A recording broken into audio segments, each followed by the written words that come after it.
Зголемувањето на трошоците за одбрана до 5% од бруто домашниот производ се инвестиција во безбедноста, но и можност за развој на економијата, вели министерот за надворешни работи и надворешна трговија Тимчо Муцунски. На самитот на НАТО во Хаг, членките се согласија да ги зголемат трошоците за одбрана до 5% од бруто домашниот производ до 2035-та. Од нив 3,5% за основна одбрана, а 1,5% за безбедносни инвестиции. За Македонија за неколку години тоа ќе значи трошоци за одбрана од над 1 милијарда евра годишно. Со оглед на тоа што земјава нема одбрамбена индустрија, овие пари треба да ги троши за увоз на оружје. Но шефот на дипломатијата Тимчо Муцунски ја гледа шансата во развој на воено-наменската индустрија, затоа што и останатите членки на НАТО треба да ги зголемат трошоците за одбрана. Треба да имаме за цел да имаме посилна индустријска база во делот на производство на наменска опрема во нашата држава.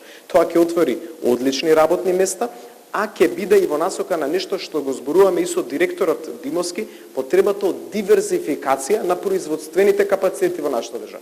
Ние сме во моментот високо зависни од автомобилската индустрија, например, кој што гледате на глобално ниво има своји шокови во одредени моменти. И зошто да не биде меѓу другото, во делот на таа диверсификација за која што работиме, покрај фармацевската индустрија, покрај IT индустријата, покрај други индустрии, да работиме на привлекување на нови инвеститори во наменската индустрија. Според Муцунски треба да се инвестира во компјутерска безбедност и во иновации во делот на безбедноста.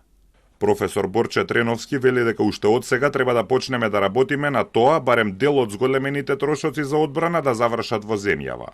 Ние во таа насока треба да почнеме посилно да размислуваме. Опрема, например, воена не произведуваме премногу, меѓутоа истражување и развој инфраструктура можеме да вложиме. Во иднина би требало со цел да го поврземе економијата која имаме домашна и да помогнеме и на приватниот сектор и да имаме бенефит од овие инвестиции во одбраната и за НАТО ние треба да бидат во сектори кај што имаме компаративна предност и да бидат пред се во истражување, развој и опрема. Например, во делот на текстилната индустрија, од униформи, огнеотпорни и така натаму, од IT, дел на комуникација и така натаму. Некогаш големата воено-наменска индустрија за производство на муниција и композитни материјали со години пропаѓаше, а почна со поголемо производство со зголемувањето на побарувачката поради војната во Украина.